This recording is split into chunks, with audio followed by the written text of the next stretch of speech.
이 새의 이름은 직박구리라고 합니다. 직박구리는 사나운 새이기 때문에 조심해야 돼요. 그래서 방금 제가 황급히 피한 거죠. 부리가 굉장히 날카로운 새거든요. 보세요, 뾰족하죠? 바다에 빠진 건지 배 부분은 젖어 있었고 표정을 보아하니 몹시 지쳐있는 듯 합니다. 혹시 몰라 갯지렁이를 줘봤습니다.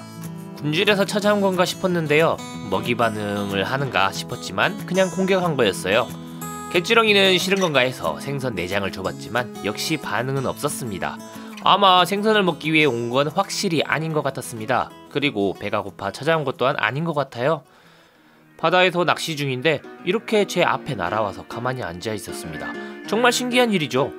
사람 앞으로 이렇게 날아올 리도 없고 산에 사는 새가 바다로 오는 경우는 더더욱 없기 때문입니다.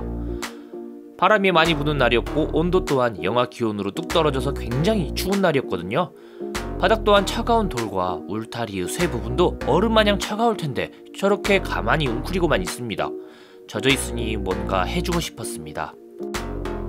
자연에서 이 추운 겨울에 체온을 뺏기는 것만큼 정말 위험한 상황은 없기 때문에 서둘러 바람을 피할 만한 자리를 만들어줬습니다. 그리고 조심히 옮겨주는데 겁을 먹은 직박구리가 소리를 지릅니다.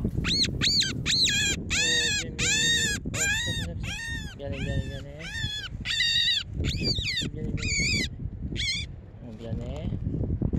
지쳐 있었는지 직박구리는 바람이라도 조금 피할 수 있게 되자 금방 잠에 빠져듭니다. 이전에 닭을 많이 키워봤기 때문에 이 직박구리 또한 정말 좋지 못한 상황이라는 걸 알 수 있었습니다. 제가 가지고 있는 것들을 총동원해서 난로와 큰 박스 등을 이용하여 최대한 몸을 말릴 수 있게 도와줬습니다. 난로를 틀어주니 따뜻했는지 박스 위로 올라와 있네요. 일단 직박구리가 충분히 휴식을 할 수 있게 자리를 마련해줬고 저는 주변 정리를 시작합니다. 직박구리가 기운을 차리면 저도 집에 가야 하기 때문입니다. 영상엔 안 나와 있지만 이날 밤샘 낚시를 하고 집에 가려고 하던 참에 날라온 직박구리였거든요. 일단 하나씩 주변 정리를 하며 집에 갈 준비를 했습니다. 직박구리, 뭔가 익숙한 이름이죠? 네, 그 폴더 이름으로 유명한 직박구리가 바로 이 새입니다. 이날 바람이 너무 많이 불어서 떠밀려온 건지 왜 갑자기 제 앞으로 날아온 건지는 알 수가 없었어요. 평소 사람에게 경계를 심하게 하는 야생동물인데 저에게 온 걸 보면 정말 다급한 상황에 저에게 도와달라고 찾아온 건 아닐까요? 아무튼 계속해서 주변 정리를 이어갑니다. 미리 던져뒀던 낚싯대를 걷다가 망둥어가 튕겨져 나왔습니다. 미끼로 써야겠어요? 얘는 운도 없게 빠져나갈 수 있었는데 지렁이를 물고 있다가 끌려 나왔네요. 망둥이는 한 해살이라고 합니다. 1년 동안 눈에 보이는 모든 것들을 잡아먹다가 겨울에 알을 낳고 생을 마감한다고 하죠. 낚시할 때 미끼로 사용하면 큰 물고기를 잡는 데 좋습니다. 카메라를 직박구리 위치가 보이게 촬영을 한 뒤 주변 정리를 계속해 나갔습니다. 이때는 몰랐는데 직박구리 녀석 저를 구경하고 있었네요. 정리를 마친 뒤 확인해보니까 난로에 가스가 떨어져서 가스를 새로 가는 사이에 추워졌는지 자리를 이탈했네요.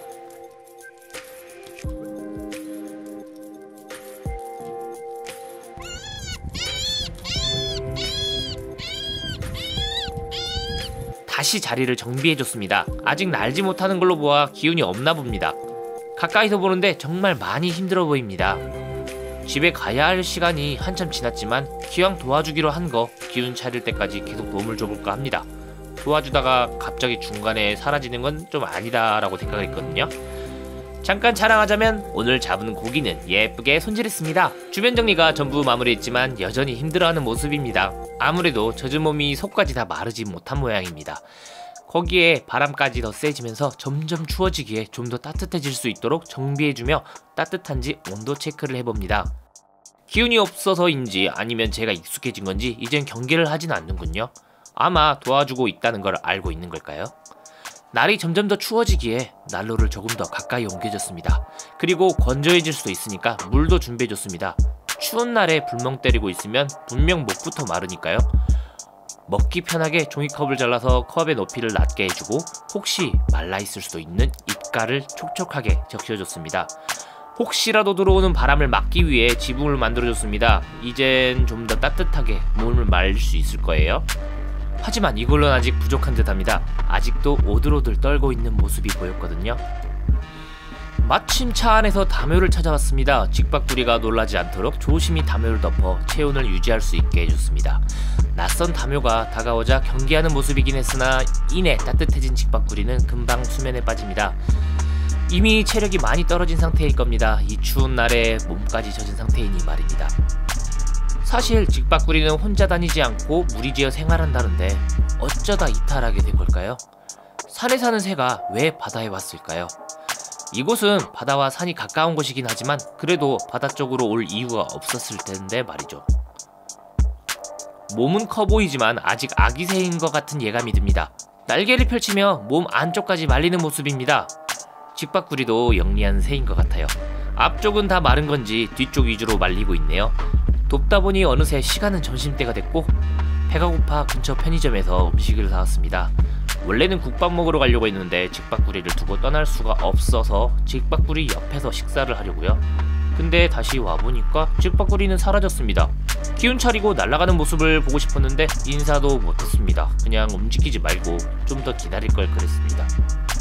비록 힘차게 날아가는 모습을 담지는 못했지만 다시 자연으로 그리고 다시 자기 가족 품으로 잘 돌아갔을 거라 믿습니다. 이젠 무리해서 이탈하지 말고 건강했으면 좋겠네요. 끝까지 봐주신 여러분, 시청해주시는 1분 1초가 저에겐 큰 힘이 되고 있습니다. 질문이나 제보가 하고 싶으시다면 이메일과 댓글에 남겨주세요. 좋은 영상으로 보답해드리겠습니다. 마음에 드시거나 도움이 되셨다면 좋아요와 구독하기 부탁드리고요. 지금까지 왁개였습니다. 감사합니다.